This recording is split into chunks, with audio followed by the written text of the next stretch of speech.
everybody. Welcome to another exciting episode of Boston Sports Nuts, soon to be the most awarded, honored program in the talk show sports venue. Milieu. In the new year. Anyway, I'm Ken Berman, joined by my good friends. To my left, Paul Izzo. Hey, Paul. You know, if people are listening, what difference does it make whether it's left or right?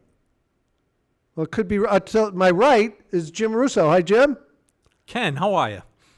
And when I say my good friends, I'm hoping it's reciprocal. Who knows? It is, but whether absolutely. I'm left or right Absolutely. of sitting you. Right. Now, like when an announcer on TV is doing the football game and you're in your car listening to the radio and he goes, and the Patriots will go right to left on your radio dial. They do that. They do say that. They do that with basketball hockey. too. I think Basketball, too. they're trained to say that so that it helps you visualize it. Yeah. It does, though, right? Well, if you were sitting on the other side of the stadium, it would be left to right across your radio Right. dial. But when they say it, I go, oh, I can see. Oh, yeah, they're going that way, going right to left. All right. Anyway, here we are at Boston Sports Nuts. Some things to talk about. Our New England Patriots could be one of the worst football teams I've seen in a long time. Now, Paul, you have been did you say 38-year season ticket holder? I've been season ticket holder for Fill considerably us more in than on how we half fell to this point. Like, of the this history is of the team. Horrible. And I went to many games before I was a season ticket holder. Okay. Can I tell you guys a little story? Yeah. So as you know, I'm a film buff. I watch old movies and write notes about them. And The Train. The Train, that was a good one. That was a good one. 1964, John Frankenheimer. Okay, so in the 1950s, there was a movie that came out called The Caine Mutiny, which was based on a tremendous novel by Herman Wouk. Now, the movie took liberties with the book and only showed a part of the story, but in The Caine Mutiny, Captain Queeg is up on charges. He's accused of losing his mind on a boat, and the other officers took over the boat, and Captain Queeg charges them with mutiny. So they go on trial, and mutiny is a hanging offense in the United States Navy. So these guys are in very, very big trouble. And Captain Queeg falls apart on the witness stand. If you haven't seen the movie, I'm sorry, I spoiled it for you. But afterwards, the lawyer for the accused says destroying Captain Queeg on the witness stand was like shooting fish in a barrel. So I remember seeing that movie when I was young, and I said to my dad, what does that mean? Shooting fish in a barrel. And it turns out it's an old expression meaning something that's very easy to do. Yeah. I don't know why you would shoot the fish. You'd say catch the fish in a barrel, but shooting fish in a barrel. So something that's very easy to do. So beating up on the New England Patriots right now is like shooting fish in a barrel. Sure. There are so many things that you could take issue with, from management to coaching, but I want to focus on one, which is the bizarre decision on the part of management not to look outside the organization for help in moving on from the Belichick era. So many things have cascaded as a result of that. Now, and here's one of the things, I haven't heard anybody else make this point. Maybe it's not a good point. Maybe that's why no one else has made it. But Well, we'll be the judge of that. you right? be the judge. I'm speaceless. I have no speech. Okay. Well, Ken, you're in the judge's chair. You get to decide Bill that. Belichick, the organization had his stamp all over it. The assistants, the people that scouted the players.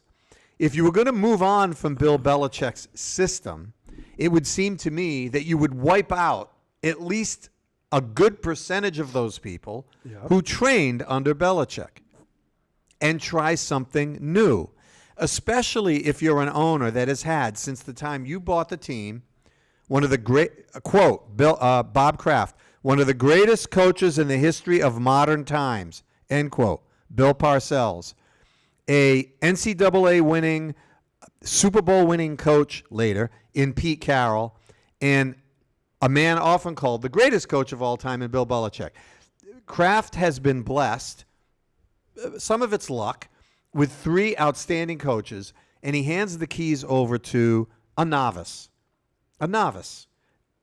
Now, maybe when you interview Gerard Mayo, you like him. You think he's great. You think he's interesting. You think he has great ideas. You think he could relate to the modern player.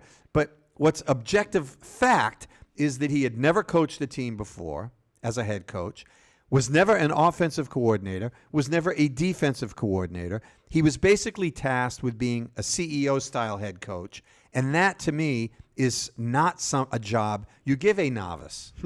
He then elevates Kraft, Elliott Wolf, not to general manager, doesn't give him really the title, but gives him this other title, player personnel title.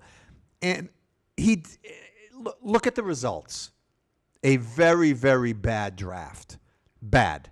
Horrible. Now, they got lucky with May. We can talk about May later. I have some reservations there, but I like Drake May. He's certainly an improvement over what they had. But this is a team that has hit rock bottom. Oof. Rock bottom. They've gotten blown out at home. They've won 2 home games in the last 2 years. No other NFL team can say that. No other NFL team. Right. 2 home games. Oh. I mean, usually you win a couple against other division opponents, or the idea that they've won 2 home games in the last 2 years when they weren't trying to tank. Okay? Last year, Belichick wasn't trying to tank. He doesn't tank. Couldn't win. Now this year, more of the same. It's even worse. They're at rock bottom. What do they have to do? They have to blow it up. Here's the bottom line, though. Going on record, they won't. They're not going to blow it up. They're going to roll it back out with tweaks next year so that it's so obvious that it'll give Kraft cover for firing this young coach of color that he was so proud of and mentored on a personal level. But look, I don't need to go into the X's and O's. All our listeners, all our watchers know them. They don't have an offense. They don't have a defense. They can't win a close game. They can't score in the red zone. Did you know yesterday in the game against, I want to call them the Chargers. I was going to call them San Diego. San Diego Chargers. The Chargers, they did not go into the red zone at any point. They did not go into the red zone. Right. They did not convert a third down for the second time in the last 3 games. That's historically bad football. Mm-hmm. Historically bad. Not mediocre, not bad, historically bad. Well, so I thank you for the opportunity to do this rant. I enjoyed it. I got it off my chest. I now would like to hear what you guys think. I'd like to play off 2 things that you said. One is the historically bad performance on the field, okay? And it is, you wonder how they won 3 games. I mean, never mind, how bad they're playing. But there are games that they are just so outmatched, both on the field and in the coaching. And as we all agree, no matter what our favorite sport is, I think we all agree here, in the NFL, coaching matters more than any of the other 3 leagues we follow. Mm-hmm. It is crucial. It is more important than the other 3. And they're important than the other 3, don't get me wrong, but the most important. Yeah. So week after week, this is going on. Paul mentioned the 2 home games in 2 years. The total lack of playmakers on this team, people you want to watch other than Drake May and Christian Gonzalez, maybe Hunter Henry. So that's the first thing. I think the reason I think Paul's use of the term rock bottom is accurate. The second reason I want to focus on what he touched on briefly is the draft. And we'll get to this year's draft because I got a lot to say about that. But when a team has the 3rd pick in the draft, now keep in mind, they actually tied for that pick. So they were picking sometimes 2 and maybe even 1, I think at times, but I'm not sure about that. But at least 2 on some rounds, okay? How do you walk away from that draft with 1 player? Now, that to me, and I've been a defender of Belichick's drafts because I remember Ron Wolf's father, who was very good in Green Bay, said, this is a 1 out of 3 thing. It's a 33% thing. If you hit on that, you're doing fine because it is a bit of a crapshoot. And Bill was not bad at it for his first 15 years. Right, you did the And analysis, I did Jim. the analysis. Near the end, he slipped. There's no doubt about that. Well, the guy they brought in, Elliott Wolf, or promoted, goes 1 for 7 or 8 with the third pick that sometimes is the second pick. This isn't the NBA where a second-round pick like Nikola Jokic is a revelation, or you get even a rotational player in the second round is a huge score for your team. This is the NFL. You get starters in the 4th, 5th round. Yeah.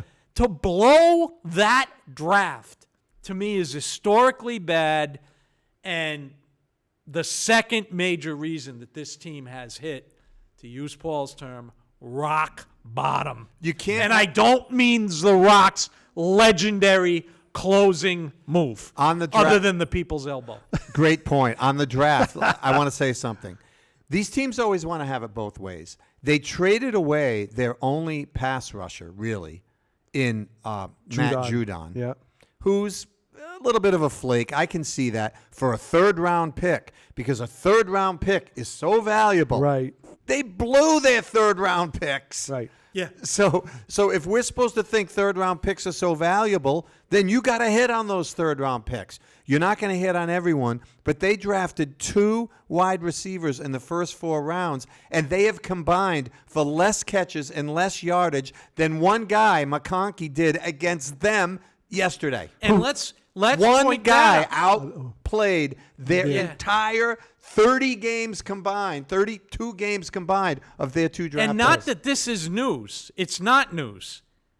But the Patriots could have drafted McConkey. They Right. traded that pick to San Diego. And I didn't realize until yesterday that they got McConkey and they got Jalen Pope. Polk and another pick that has not worked out. The Chargers got McConkey and Still, who's been a good player for them. Absolutely. Trust my nephew. He's a Charger fan. Yeah. No, Still's Still one of is a good player. Yeah. a candidate for a So defensive when you rookie put in the all-star team. fact, for what? A candidate for the rookie all-star team. Yes. So when you put in the fact of this historically bad draft with an historically bad trade during that draft or before that, whenever it was made, rock bottom. Rubbing salt into the wound is all I thought about watching the game on Saturday. McConkey going nuts, looking like a better version of Edelman and Wes Welker combined. I mean, he looked amazing. And Jalen Polk, he got 1 target and he dropped the ball. Yeah. It was all I could think was, oh my God, did they really not draft McConkey? Well, look, the McConkey thing, not to defend them, but he sort of projected as a possession receiver. Yeah. They already had Douglas. I think they probably felt he didn't really fit their system. Fine. You make mistakes like that. I'm not happy about it, but you make mistakes. But you got to hit on one of the 2 receivers that you do take. Yeah. You can't only hit on 1 out of 8 when, like Jim said yet. So this is the most frustrating, aggravating season I think I've ever watched of the New England Patriots. Because one thing I hate is like just not being competitive. Like you're watching the game and you're going, they have no chance. They're not going to get a first down. Even with May out there, who had some good moments, you felt they weren't competitive. They let the whole thing slide into the ocean. Yeah. This is awful. I don't know how like you said, I agree with you. They should blow it up, but they probably won't. And sometimes I get the feeling, I think Kraft and Jonathan and him think that the reason they were so good for 20 years was because of them. I almost get that feeling from them. You almost get that feeling? Well, yeah, I get that By feeling. the way, it's not a coincidence that the Crafts were everywhere when they were good. Oh, yeah. Okay, and I'm not anti-Kraft family. I No, don't. Me I don't- neither, no. I don't know them personally. Great They job. saved the team. Yeah. They kept the team here. They built a stadium. I don't like the stadium, but they built a new stadium. Ditto. Okay, they did that. What Bob Kraft does for Israel and for All standing hate. up to hate Yeah. is to be very much to be commended. Big But when you're philanthropist. in the sports business, I'm sorry, the Kraft family, if you're watching, you get to be criticized. That's what I get to do. I get to criticize you. You were always on TV. You were always on the media. You were on the post-game, the pregame show. We're here with Jonathan Kraft, who was always on 98.5 before Right. the game. Now they disappeared. You can't see them.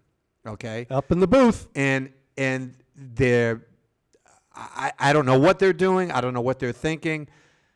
But I think this season has been so historically bad. I mean, to Kraft's credit, if he is thinking about making a change, he's not doing the usual, I stand behind the coach and then firing the coach. Maybe he's waiting for the season to come to its merciful conclusion before he comments on everything that's happened. But here's the one thing that is going to give me agita, bilious, and bubbling bile.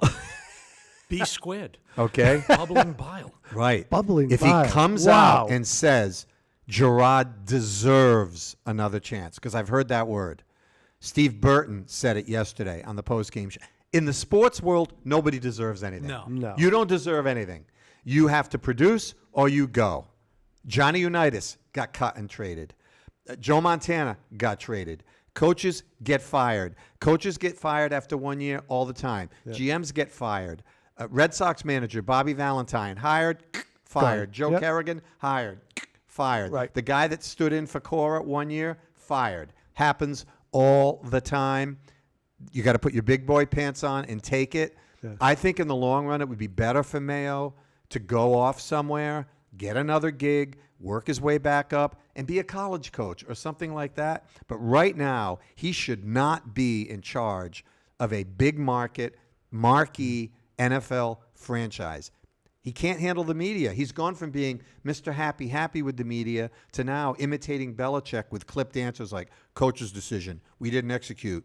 So that's out the window. Well, let's look at why they say he might deserve it. It's because of the lack of talent on the roster, I presume. Not that we should ever presume. But, and it's a big but, isn't the standard for a coach, do you bring the team along? Does the team get better? Mm-hmm. And look, anyone that coaches for a long time knows that doesn't necessarily mean wins. Now, in the professional world, you've got to win.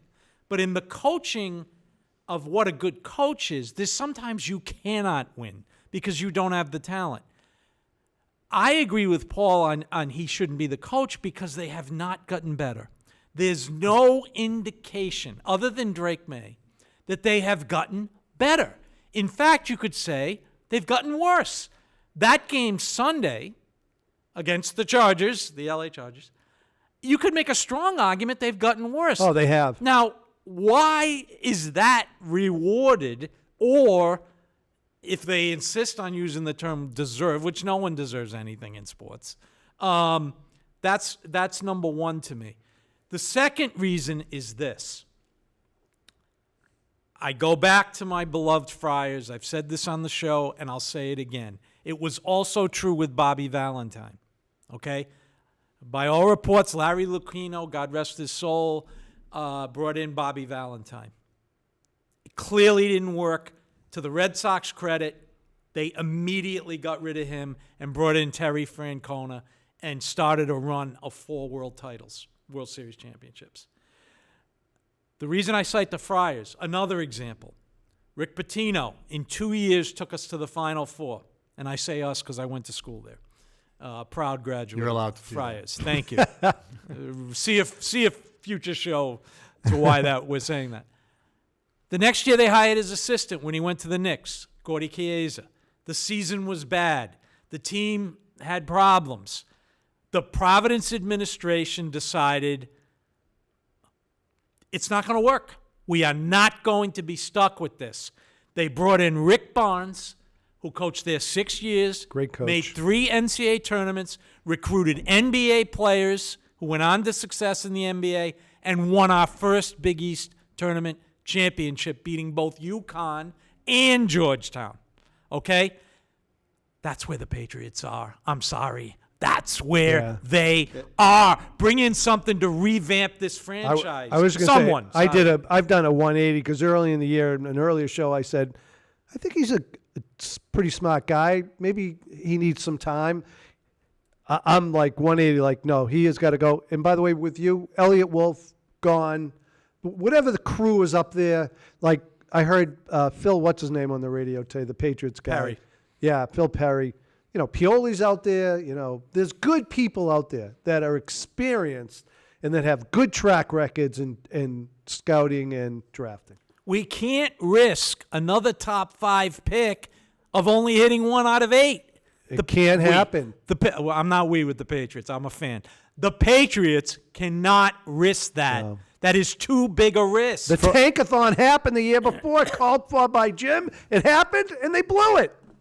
I want to talk about 1993 just for a second. I know we have other things to talk about, but 1993 is a good example of what can happen. So 1992, the Patriots were terrible. Dick McPherson, who had 2 uneventful years with the Patriots, unfortunately suffered from some health problems, diverticulitis. The Patriots were a mess. Yep. There were rumors that they were going to move to St. Louis, way in the dumpster, way more than they are now. They hired Bill Parcells. James Orthwine actually hired him. Yeah. Brought him in, and they drafted Drew Bledsoe, who you could say is the equivalent of bringing in Drake May. And the Patriots struggled. In their first 7 games that year, they got blown out most of the games. They were 1-5. They played Houston at home, lost by 2 touchdowns. Things weren't looking good. Now we're in the middle of the season, things start to change. And let me just go through what happens. They go to Seattle and lose by 1. 9th game of the year, they go to Indianapolis and lose by a field goal. They host Buffalo in the middle of their Super Bowl run and take them into overtime and lose by a field goal. I remember that game. Yeah. They then go to Miami and lose by 4. They then go to New York. They host the New York Jets and lose by a touchdown. They then go to Pittsburgh. Now, these games are close. These are competitive games. Competitive. They then go to the Pittsburgh Steelers, and I'll never forget it because I was watching the game at the office. I was working on a Sunday. They had the ball on the 1-yard line with 1 second left. Bledsoe did a quarterback sneak, forgot to put the ball across the goal line. Instead, he brought it back into his chest. They looked at it and said, no good. They lost by a field goal. Then they won their last 4 games. Yeah.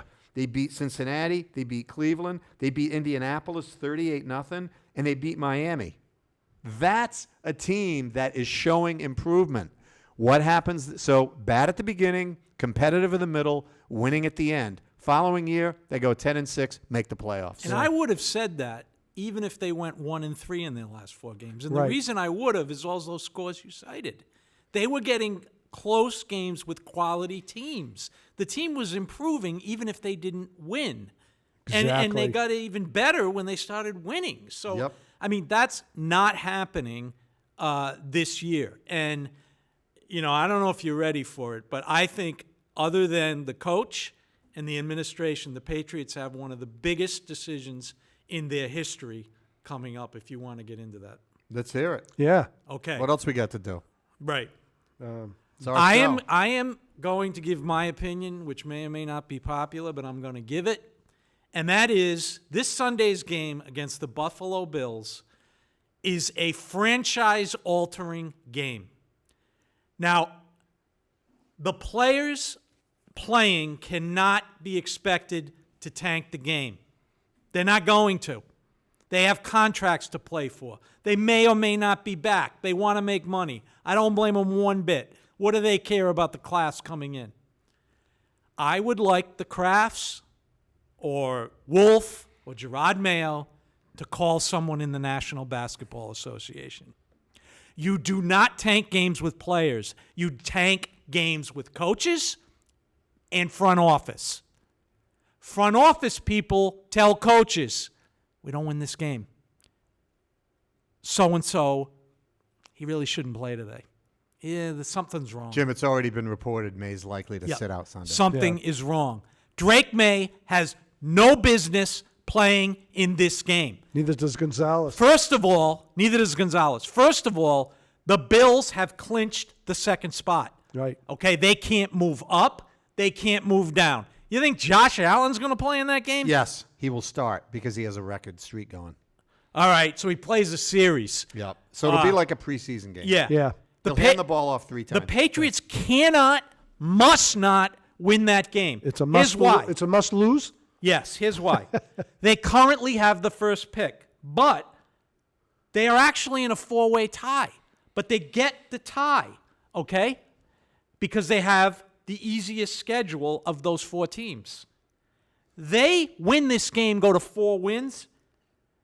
There are 1, 2, 3, 4, 5 teams with 4 wins. Maybe the Patriots hold on to the strength of schedule tiebreaker, but they're going to drop to at least 4th if the other teams lose. The difference between 1 and 4 is huge, and I'm going to tell you why. And other people have said this. This isn't a revelation. The Pats do not need a quarterback.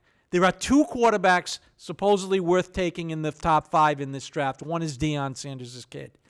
The Pats can trade that pick if it's 1. Yeah. They can get picks. They can get a lineman for Paul. They can get a receiver for me. They can get whatever Ken wants.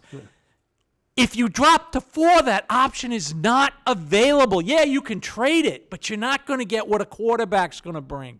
Okay? Lose this game. This is a must-loss. And I'm telling you, they win this game.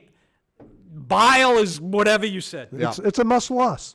Ajita, Bile. The other thing I think about this upcoming lose whole thing is that, believe it or not, with those top picks and the right people picking them and getting some talent in the draft, and with all the money they are under the cap and spend on a couple of guys, they could actually start a good rebuild.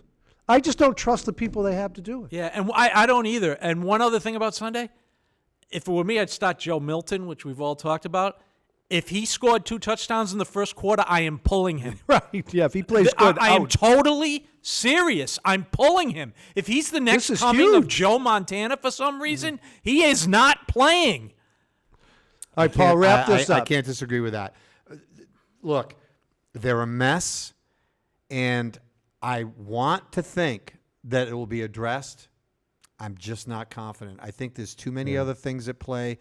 This sense that he deserves another chance, this consistent pattern of not looking to the outside for help, not hiring names. And Paul, when you say, and there are some names out there. Yeah, there are. Paul, when you say he, to me it's they. It's Mayo and it's Wolf. Because as I said before, I just could not let the man that did not have a good draft, with all due respect to him, with the 3rd pick, and if the Pats do end up with pick number 1, I'm sorry, that guy cannot run that draft room, as they like to say. Someone who's run draft rooms, who had success, who will salivate at a number 1 pick, and the fact he might be able to trade it, or she, bring them in. You know what? Last year they would have been better off just going with Pro Football Focus. What does Pro Football Focus say we should do? Yeah. I've actually looked at it. It was a decent little draft. Yeah. You know, they just I don't know what they were doing last year. And by the way, I am going to throw some stuff on Belichick here. I mean, Strange played his first game the other day. I know. Not even playing the position he was drafted for. They say he did okay at center. There's another blown first-round pick. The organization needs new blood. Yeah, can't even get into that. Yeah, I agree. All right, so as we've all determined, it's a must-loss game coming up. It's the biggest game of their season. It is the biggest game of their season. Because this opportunity doesn't happen very often. No. They can stumble into 5 wins next year. Oh, You've got to salvage something from this disaster. And let's face it, there's a lot of fans. I'm not one of them, but there's a lot of fans that are totally into draft. If you want to just look at it from a dollar standpoint, what were there, 39,000 in the crowd? Yeah. You need to give the fans some hope. And number 1 pick will give the fans some hope. I'm glad he brought that up before we go, because Phil Perry mentioned, if you're one of those people who want them to switch Mayo and Wolf and all that, he said Kraft can't be happy with half-empty stadiums in December and January. Yeah, although I think that's a little overrated. They have a waiting list for season tickets. Yeah. You have to pay in advance. Maybe they lose $500,000 a game in concession revenue. It's a lot of money. I think it's more the appearance of it. I was just going to say, they have to be upset at the visual. Right, the visual. I'm watching that game, and I'm seeing something I haven't seen in Foxborough the whole top in 30 years. Pot was empty. Yeah. 30 years, probably. All right. We will see how next Sunday goes, and we'll get back to you on that. Everybody root for a loss. Just a little more time here, but there's another little crisis going on, I think. A little problem, as Houston said. Houston, we have a problem, that whole line. Our beloved Boston Celtics, which, yes, championship, great season. We loved last season, but this is a new season. It is. And they are 7-6 in the month of December. They are 2-4 in their last 6 games. And they have just gone through a stretch of an easy stretch where they didn't take advantage. They're 4.5 behind the Cavaliers now, and only a game in front of the soaring, roaring Knicks. And they've lost how many home games? They are 12-6 at home before the first of the year. So, Jim, what do you got to say about this? What I got to say is the warnings were there. On this show, I talked about it when they were winning. A little self-promotion. What do we? Shameless self-promotion. I talked live for it. I talked about it. Live for it. There have been other warnings. The chief cause of this is their defense.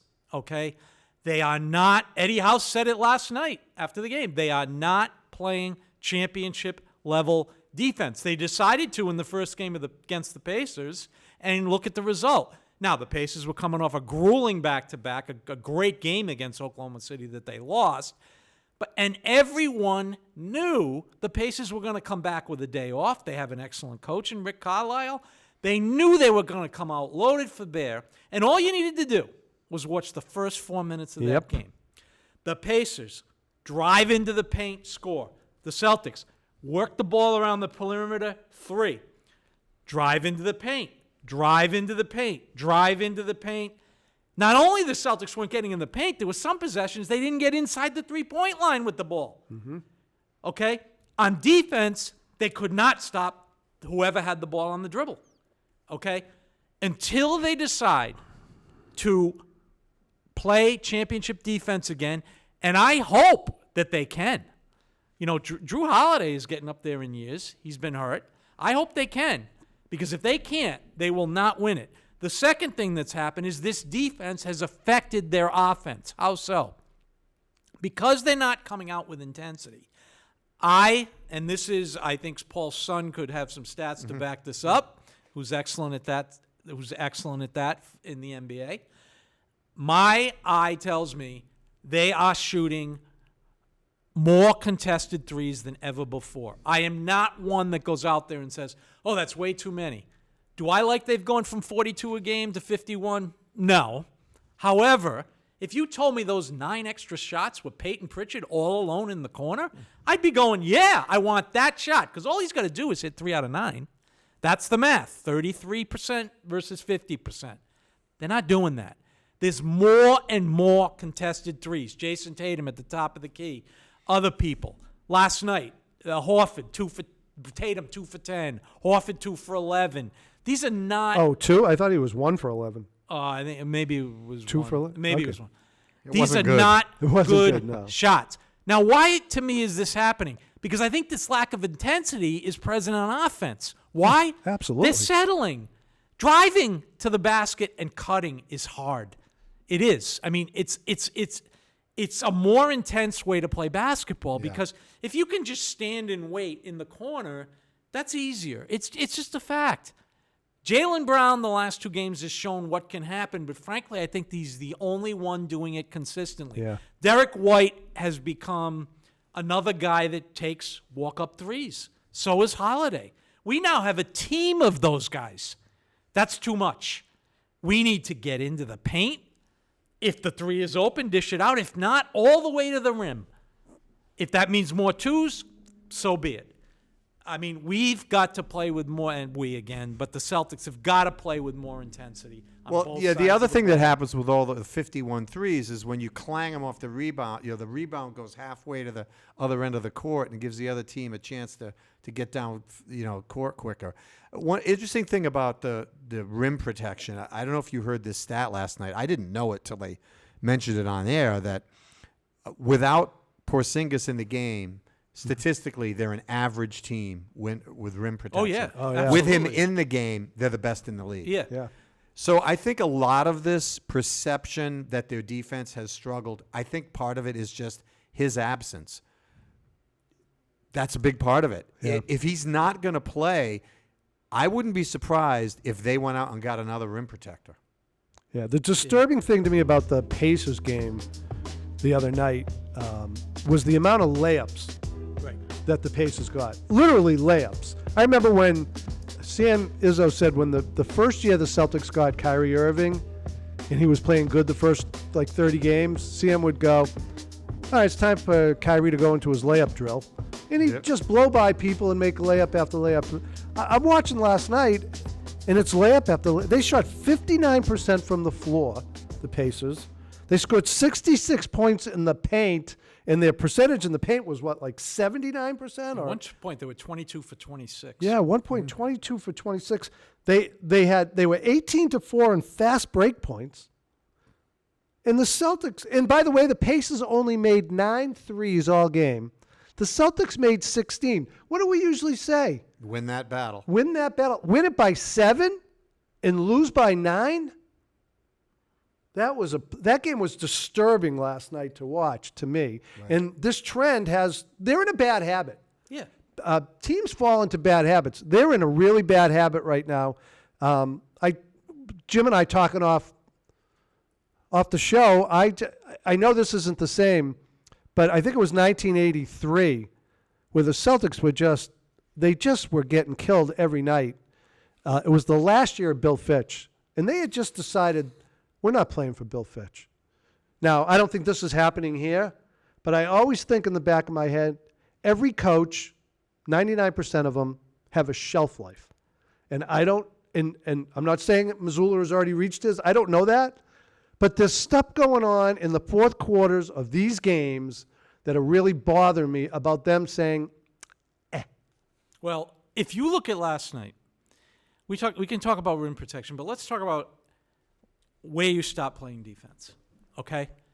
In the NBA, you need pressure on the ball. These guys cannot, as the announcers say, feel comfortable when they make a pass. Right. Okay?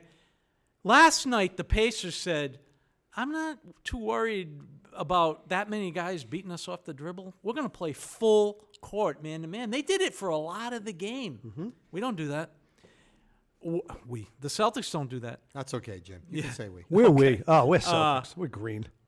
And Bleed not green. a lot of them put pressure on the ball at half court. The games they do, they tend to play fairly well. Jaylen Brown did it to Doncic for 5 games in the playoffs. In the finals last year. Peyton Pritchard does it a lot. Now, the bigger questions to me, is Drew Holiday losing a step? Because this has happened with him. Well, how about White? Derek White is not playing good defense right now. Is this happening with him? And Al Horford, who is the Celtics' best big man on switches, he's defying age. So I just, until we start doing that, I don't see them right now. They're a slightly above average NBA team right now. Now I don't expect that to continue, but right now that's what they are. And you talked about this schedule; they should have cleaned up. They should have because they got Toronto on New Year's Eve tomorrow at home, and then on the road, baby. And it's Minnesota. I don't know. I can't remember the order. Then I think it's down to Houston to play that Ime Udoka suffocating defense. 1990s. Which you're going to need a lot of intensity to beat them. Then they're going to go to Oklahoma City, who is the second best team in the league right now, and then they're going to play the best player in the world, Jokic. That's their four games on the road. Yeah, something like 7 out of their next 8 are playoff teams from the West or something like that. After Yeah, that. I think it's a little overstatement to say they're just a slightly above average team right now. I do think that the absence of Porzingis is a bigger deal than it is. People are giving it credit for. It is, but why is it different this year? I mean, because every year is different. Right. They were basically able to win the title with him. The difference is Holiday. Okay. I think that's big. I think that's a difference. I think that's a big difference. Yeah. The other thing is Pritchard has become sort of a great, exciting story, but it doesn't always translate into winning. Right. The thing about last year's team was you had that core group. White was playing great defense. Holiday was playing great defense. Brown, Tatum, Porzingis until the end when he got hurt, obviously. And they were just dominant. The other thing about this year is when you're doing basically when all you're doing is taking threes and you don't make them, it just makes your team look bad. Yeah. Yeah. And it's not a good brand of basketball to watch when it's that way. Right. And I think it affects everything. I think it affects your defense because you're not really into the intensity of the game if all you're doing is trying to get a three-point shot off. Yeah. I don't know. I think it's a little early for me to press my Celtic fan panic button, but I'm not going to be surprised if they make a move. You see every night they're trying different things. Yeah. You know, Cater comes in early. Cornette comes in early. Jordan Walsh is playing more. I really don't see him doing much. He plays defense. He plays hard. That's why he's playing. Yeah, but is it translating into wins? No. No. I mean, look, as long as they have Tatum, Brown, Derek White, and Pritchard, and those guys are healthy, they're a very good basketball team. Yeah. Now, are they going to win the championship? I don't know. It's tough to win the championship. Yeah. It's tough tough. to win it back to back. It's tough. That's for I sure. just would like to see someone beat them rather than them play like this. And I agree with you on Holiday, and I was talking to Ken about this. If it is Holiday, they're going to have to seriously think about, are we going to start to manage Drew Holiday's minutes the way we do Al Horford's? Or are they going to trade him? Because maybe he can't play back-to-backs anymore. I mean, he's been in the league a long time. 16th season. 16th season. Maybe he can't play back-to-backs anymore. Maybe they have to. I don't know how it would go over, but at some point, maybe they have to pull a Doc 2010. By the way, Well, do we think he's actually hurt, or do you think they just rested He's got him? a shoulder impingement and a knee problem that's hurt him. I think he's hurt. yeah. Yeah. Yeah. Paul, talking about tucking up threes, they were 16 of 54. Yeah, 54. 31% or something That's like Yeah, it was yeah, that 29, I that's think. not great. 29 something. So they do have a problem. They're gonna find out if they can fix it with this upcoming Yep. schedule, though. They're gonna really, and it is a big difference without Porzingis because as we see, look at all the layups that the Pacers got because there was no one there at the last line of defense. But if you look at the difference between last year when they didn't play with him, they were stopping the ball. They were stopping the ball. They're So not doing we that. didn't- Yeah. They didn't have that problem of totally missing him because people weren't getting to that spot. And the other thing, Jim, you always mention, Paul, we've all talked about it, is in the NBA, the present NBA, the ball has to get into the paint. Yes, It either has to be, you got to break your man down off the dribble, right. or you got to get the ball into the center. Yes. Last year, one of their bread and butter plays to do that was to put Tatum in the middle there Right. and get him the ball. Or to post him. To post him or flash him to the middle and get him the ball in that lane. Yeah. I haven't seen it once this year. It's Brown at the more than anybody now, at the most. But there's a way to just. I'm sorry. I can't watch 54 threes. Not the type they're taking. I'm sorry. It's 25 feet. Whatever it is. It's a much lower percentage than a 10-footer. Now, last night, excuse me, was an example.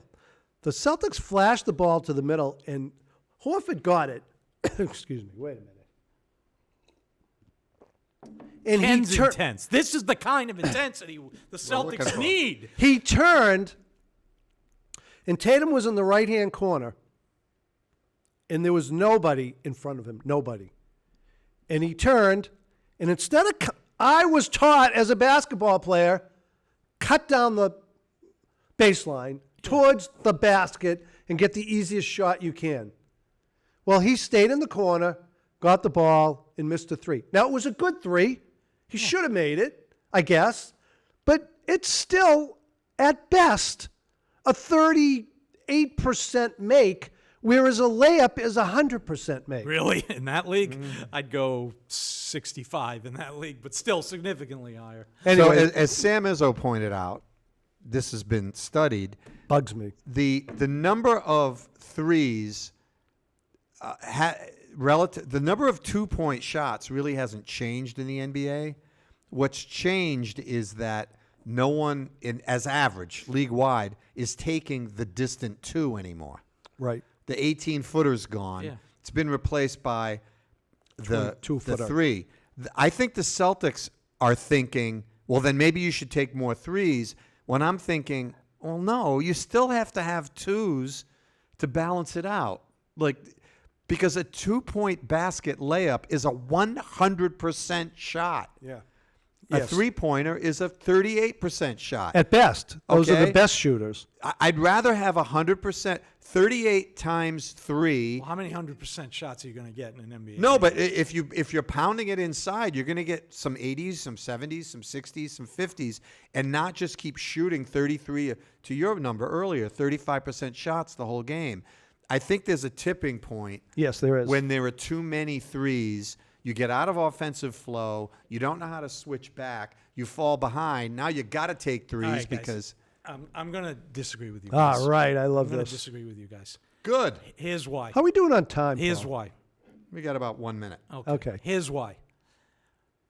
The key to the NBA today is making the right basketball play. Okay? If you are driving the lane and you're covered and the defense collapses on you, you have a shooter here, you get him the ball, he shoots. If that happens 70 times in a game, that's what you should do. If they say Peyton Pritchard and Sam Hauser are 2 good shooters, which has changed, by the way, and this is why I'm not happy, those guys are being covered more.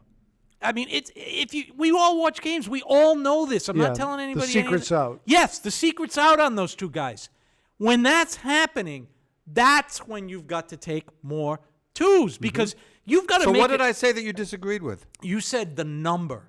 To me, it's not the number. It's the quality. It's why when you settle, it's not. But the number includes a lot of shots that are covered where they shouldn't be taken. Yeah, but that's the thing. In order to get whether they're taking too much, you have to do what Sam does, which is say 30 of these were contested. Then we can say that should have been 15 minus the 54. They're shooting 30. That's a good number. If they get 54 that are uncontested, that's what they should shoot. I'm sorry, it's not just the number to me. Now, what to me has changed is the amount of times they're settling and not working for the good one, which to me, as I told Ken yesterday, results in less 2s. Because if you're working on offense, you'll get more less 2s, especially that people are guarding Pritchard and Hauser now. That's my take on this. It's the quality. I think we all agree. Okay. We will get back to this. We will. Because this Good season, discussion. because this season is just getting going in the NBA. I'm going to tease a little bit, and maybe on our next show we can do more of this. I'm just going to go out by saying this: I am completely ticked off at the Boston Red Sox. I mean, I am pissed off, ticked off, frustrated, aggravated, can't stand it. Once again, every good free agent has now been signed. For the 3rd year in a row, Sam Kennedy and Warner have said, we are all in, we are back, we are the Red Sox, we're coming at you, we're not going to get outbid, we're the Boston Red. Again, the same thing this year. They got nobody. I can't stand it. I can't. I just Well, they don't. signed Walker Buehler, who had 1 win last year. What do you want? He was 1-6 and pitched good in the play. They were going to get. They were going to get. What's his name? Corbin Burns. Corbin Burns. Oh no, they got Max outbid Fried. for them. Max Max They didn't even Fried. bid on Corbin Burns. Right. They didn't There's even, no evidence of Right. that. Max No, there is Fried. I mean, everybody's gone again. Corbin Burns signed with Arizona. With Arizona. Arizona's now getting the better players than us. Yeah, but Ken, the Red Sox satisfied a couple of the requirements with the free agents They did did? sign. Yes. Not my requirements. Yes, they did. They did. Yes. Who? That you have Tommy John surgery. Oh, correct. Walker Buehler has had 2. Yeah. And, he started to come back. And Sandoval has had 1. And they satisfied another requirement, which is and I'm surprised they signed Buehler because of this, because he's ready to pitch on day one right now. Yeah. Right. Most of their pitchers, Gelato, all these guys, although I guess he tried to, they don't pitch right away. You Yeah. rest them, they're hurt. I'm being sarcastic. I agree with you. Yeah, the other, and you brought up something that was, I'm just so ticked off about I them, agree, is Ken. I agree. signing another guy with Tommy John surgery who will luckily pitch maybe later second half of the season. And we know what later second half means. Means never. The Red Sox. Buehler will pitch. I'm way past the point of caring what they say. They can say whatever they want. Just don't believe him. What is the lineup on opening day? That's what I look at. That's Bill Belichick. Who's there? Who's playing? Because it's become kind of almost like a joke. Right. No, it actually is a joke. Yeah, it's a that joke. they do this every year and throw these things out. I'd like to ask them privately. I swear I wouldn't reveal the answer. Does it work? Like when you say we're all in, do ticket sales go up? Like what is the point of doing that? I don't Why know. not be honest and say we have a budget, we're going to be competitive. If we're in the hunt in July, we'll make the moves we need to make. But we're not going to try to spend with the Dodgers and the Yankees and these other teams that seem to have unlimited resources. That would be better. We're not going to do that. They can't because they're afraid then the fans will jump ship. They want to throw these little crumbs out there. Walker Buehler, $21 million. That's a lot of money. Well, no, because if he doesn't pitch this year, you're off the hook going Yeah, forward. right. Come You're on, off the you know, hook. we're not stupid. You're not really taking much of a risk. And to Ken's point, excellent rant, Ken. They're not even getting like the free agents that the Yankees and Dodgers are passing on. Like for some reason they didn't. I guess either one of them didn't go for Burns. Right. They don't get him. Where's the right-handed bat that they were getting? Well, they'll make a few more minor I mean, it's moves. clear. Okay, I shouldn't say this, but it's clear from reports that Cora would like to have Bregman. He used to manage him in Houston. Yeah. I mean, he coached him in Houston. He wasn't the manager. Let's see if they get him. Well, why not just say we're not going to make the trade for the kid from Chicago. We're going to keep Teal. We're going to keep Montgomery. We're going to keep these young guys, and we're going to go with the young He guys. makes no money. Like we did in the eight, huh? He makes no money. Who's he? Crochet. Crochet makes $3 $3 million. That's why they're doing it. I know, but they could have said we're going to stick to our guns and do the farm system thing and sign our own free agents when a few of them. But I don't know what they're doing. I really don't. What they're doing is aggravating as a fan. Well, as the a thing is, lover of the Boston Red Sox. I'm almost their worst nightmare because I used to have weekend season tickets for over 30 you years, did. Right. and now I don't care. Right. Like I'm really like okay because I have another baseball team to root for, my own Cape Cod League team. Yeah. I enjoyed the postseason last year, even though the Red Sox weren't in it. Yeah. I miss postseason baseball in my gut, watching the Red Sox. But if miss they the don't care, bile. why should I care? You missed the bile. I miss the bile. Yeah, if we they missed don't care, the why should I bile. care? I don't know. I don't know why I care. Only because I started following them in 1965. Is that why I care? Before you were I think born? so. Yeah. Okay. So, all right. Anyway. Excellent rant, Ken. Thank you. All right. That's going to do it for this edition of Boston Sports Nuts. By the way, Happy New Year to everybody. Yeah, Happy New Year. on the air. It'll Happy, be healthy New Year to 2000 everybody. something. And thanks for watching. And by the way, write us something somehow. I don't know. We must have an email or a thing. Comment on YouTube. You comment on YouTube. There you go. All right. Hey, that's it for the show for Paul, Izzo, and Jim Russo. I'm Ken Berman. We'll see you next time on Boston Sports Nuts. Thank you for watching Boston Sports Nuts. You can find all of our episodes available on Spotify, Apple Podcasts, and YouTube.